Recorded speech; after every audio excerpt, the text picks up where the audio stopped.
Being sent to emergency rooms because of injuries they're getting on the soccer field.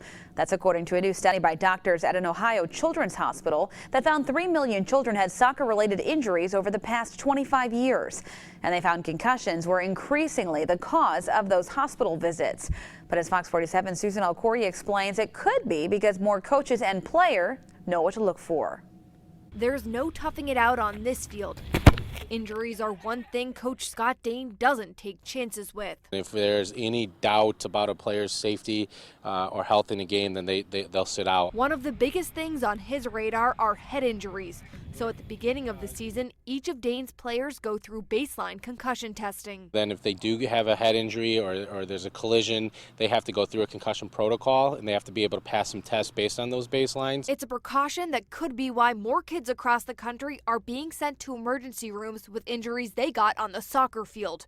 Researchers found about 3 million players between the ages of 7 and 17 went to the ER over the 25 years studied, with concussions an increasing cause.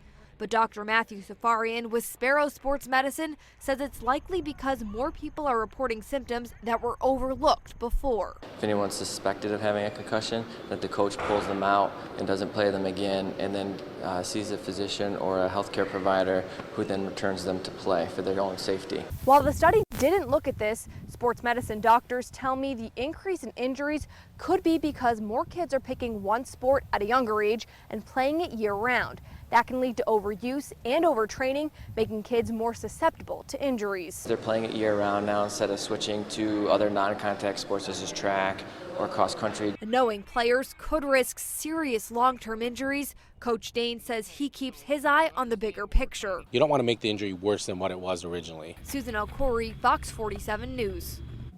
Sprains and fractures were the most common injuries reported. Researchers also say the increase in injuries could be because more kids are playing soccer. The number of players has doubled since the 90s to about 3 million.